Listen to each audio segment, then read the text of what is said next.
जय हिंद दोस्तों। आज अपन पढ़ने जा रहे हैं किरण प्रकाशिकी का एक बहुत इम्पोर्टेंट टॉपिक दर्पण समीकरण। दर्पण समीकरण क्या होता है दोस्तों, अपने को अच्छी तरीके से पता है। 1/f = 1/u + 1/v ये दर्पण समीकरण होता है और इसको अपने को ज्ञात करना है। परीक्षा में दोस्तों क्वेश्चन आता है कि दर्पण समीकरण ज्ञात कीजिए, तो दर्पण समीकरण होता ये है 1/f = 1/u + 1/v ये अपने को ज्ञात करना है। एक दर्पण मान लेते हैं, ये अपने पास एक दर्पण है और दर्पण जिस वृत्ताकार गोले का भाग है उसको अपन क्या कहते हैं, द्वारक। इस पूरे को अपन द्वारक कहते हैं। नाम दे देते हैं इसको A, B और इसके मध्य बिंदु को अपन दे देते हैं ध्रुव। क्या का नाम दे देते हैं, ध्रुव।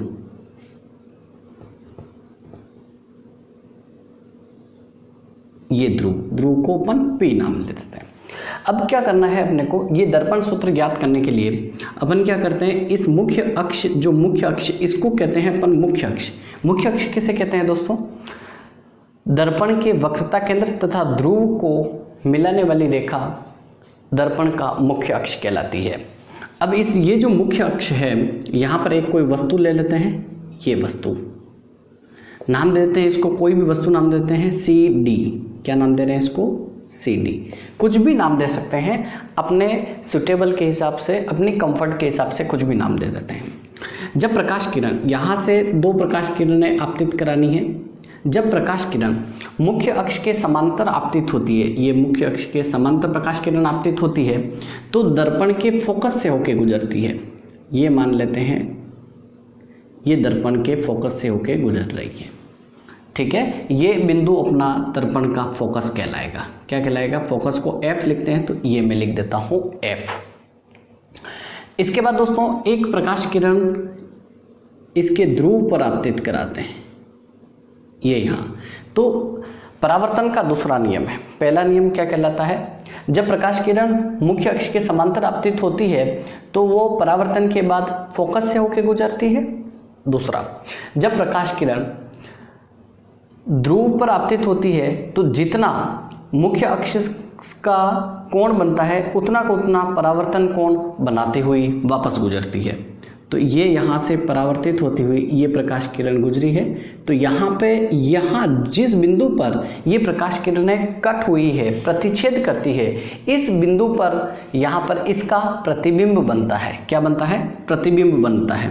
इसको नाम दे देता हूँ मैं GH। कुछ भी नाम दे सकते हैं, ये G ये H, कुछ भी अपने कंफर्ट के हिसाब से अपन नाम दे सकते हैं। आप कुछ और नाम देंगे तब भी ये रॉन्ग नहीं होगा। इससे पहले ये अच्छा समझें, इसके लिए आपको दो चीज़ें आवश्यक है। एक, दर्पण से संबंधित परिभाषाएं आपको पता होना चाहिए कि मुख्य अक्ष क्या होता है, फोकस क्या होता है, ध्रुव क्या होता है। तो इसका वीडियो अपलोड है, आप देख सकते हैं, प्लेलिस्ट में जाकर भी देख सकते हैं। क्योंकि दोस्तों ये जो चैप्टर है पूरा का पूरा 9 मार्क्स का है। कितने नंबर का है, 9 नंबर का है। बोर्ड में इस चैप्टर से 9 नंबर के क्वेश्चन आने वाले हैं, जिसमें एक ये बहुत इंपॉर्टेंट क्वेश्चन है।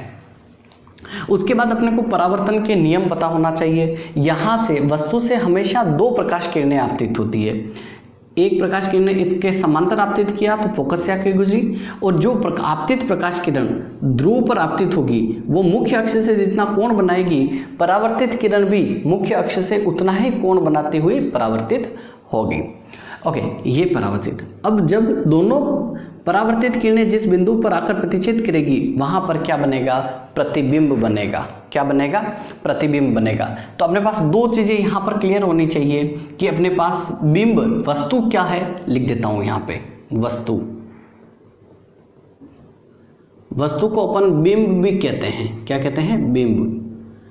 क्या है बिंब, क्या है अपना CD। और प्रतिबिंब क्या है, प्रतिबिंब।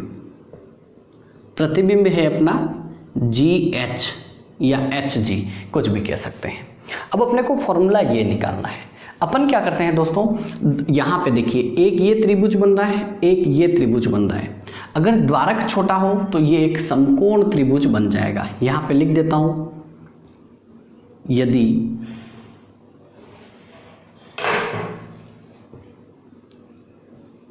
यदि द्वारक छोटा हो। ये द्वारक छोटे होने का मतलब क्या है? जिस तरीके से अपनी पृथ्वी गोलाकार होती है, लेकिन ये बहुत बड़ी होने की वजह से, इसकी त्रिज्या बहुत ज़्यादा होने की वजह से अपन जहाँ रहते हैं उसको एक समतल माना जाता है।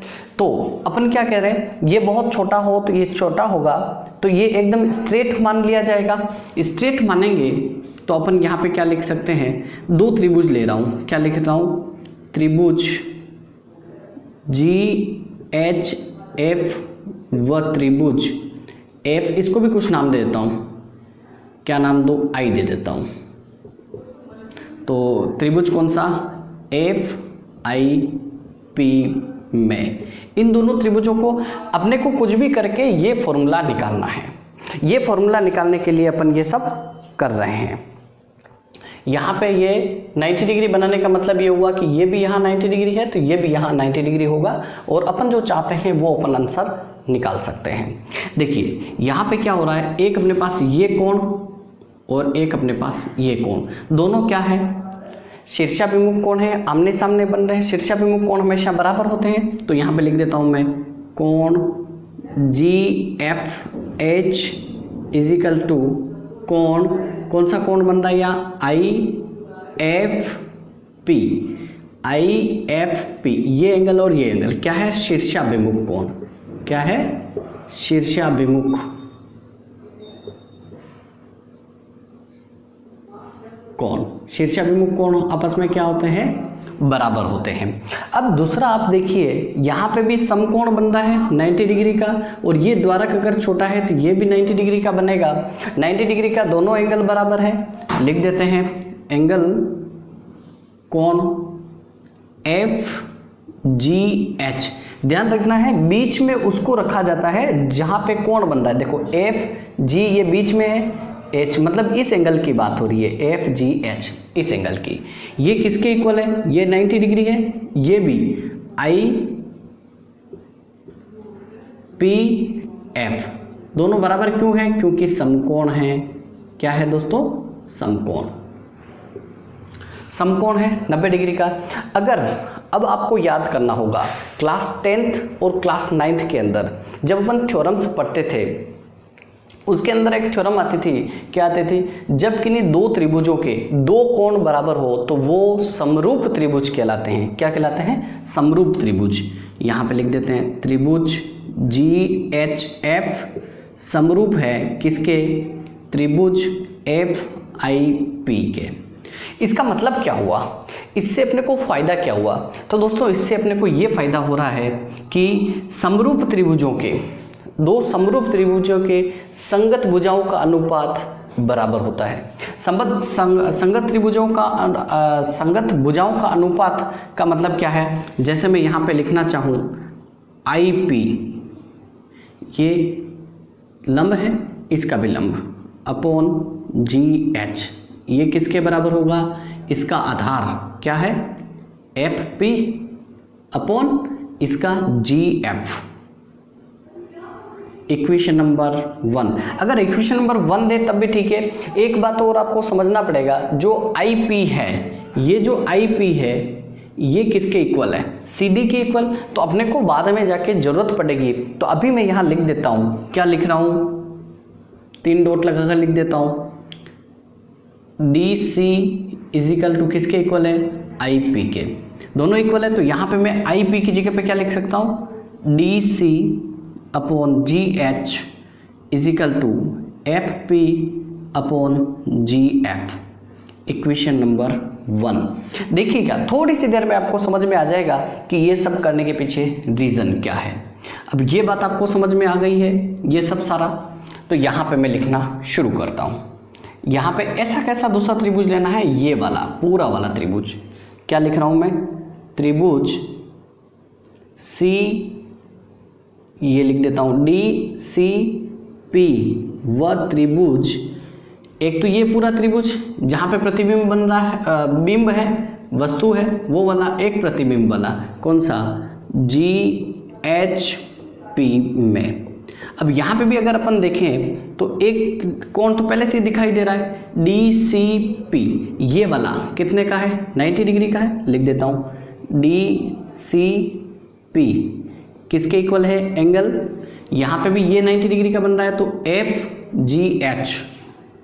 FGH, और यहाँ पे क्या लिखेंगे, समकोण, क्या है, समकोण, ये समकोण है। अब दूसरी बात, यहाँ पे अपन ने पहले से ही कहा है, जब कोई प्रकाश किरण ध्रुव पर आपतित होती है तो अक्ष के साथ जितना कोण बनाती है उतना का उतना परावर्तित किरण भी अक्ष के साथ कोण बनाती है।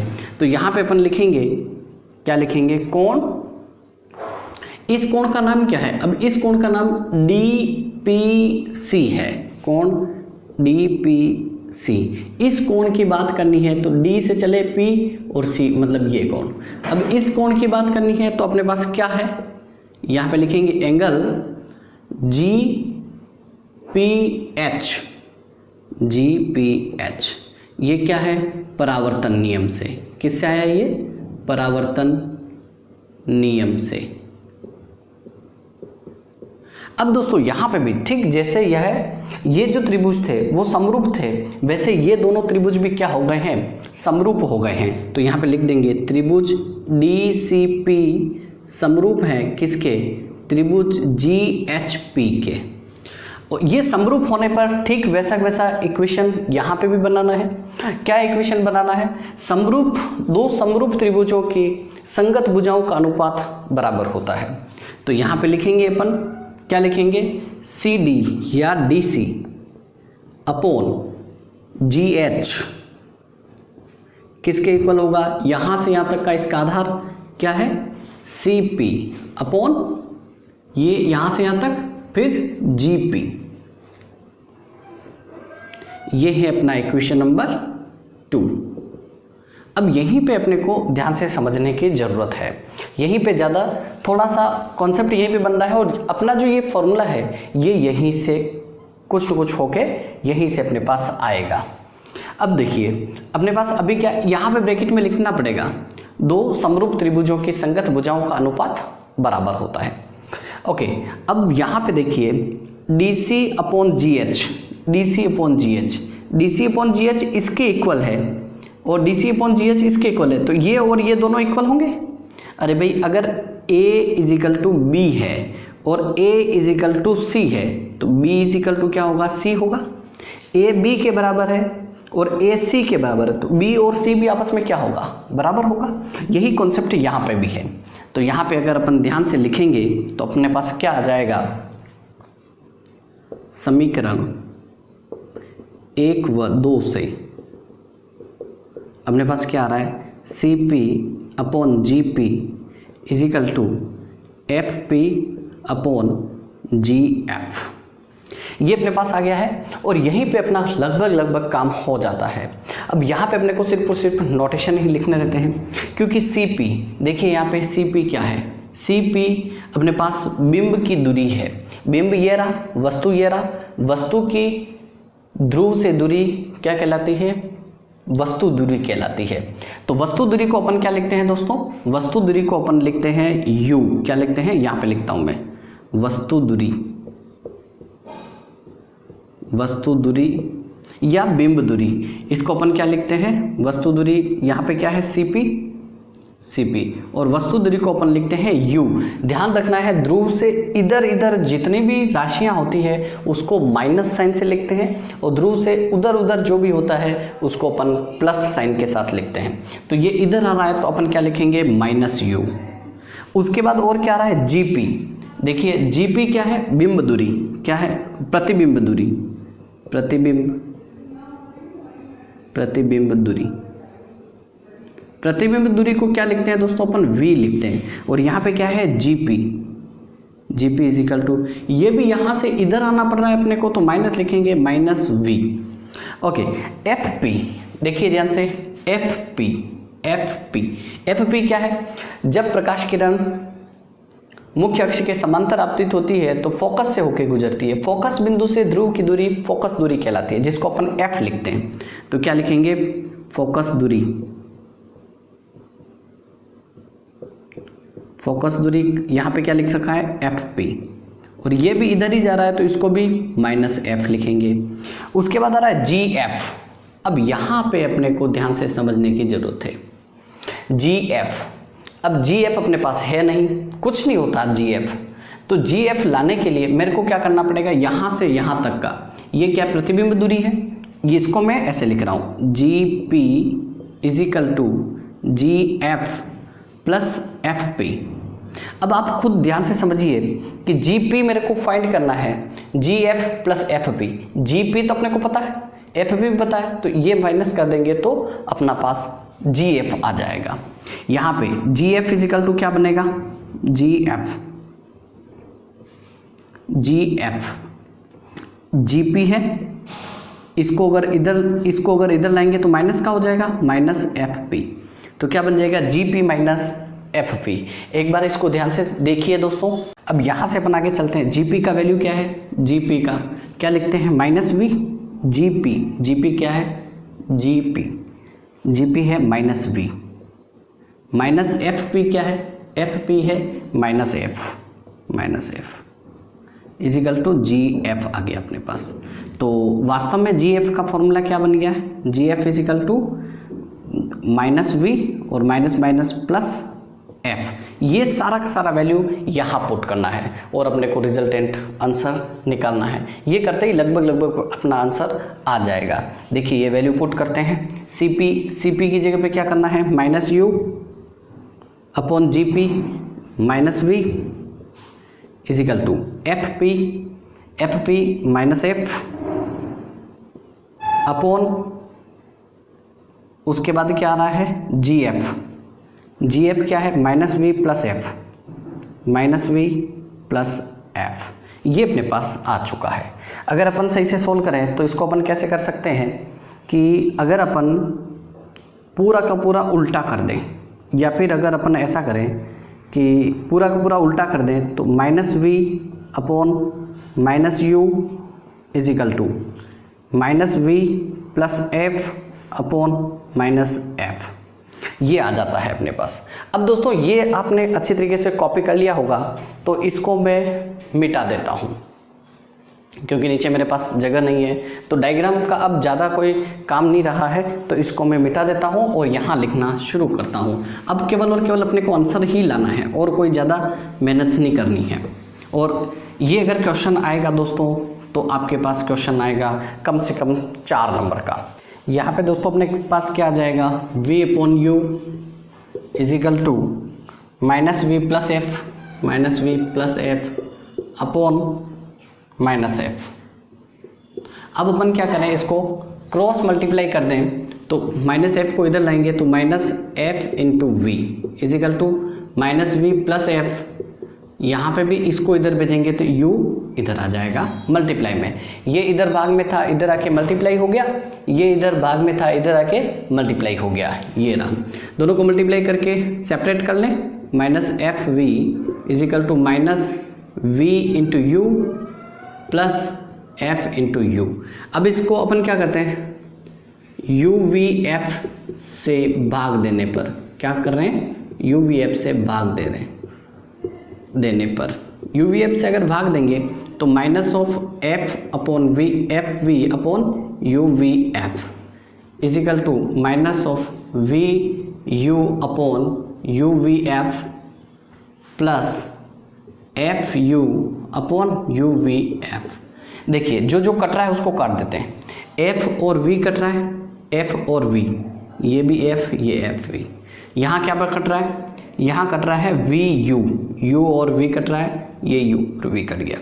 यहाँ पे एफ यू कट रहा है, एफ यू, ये एफ ये यू।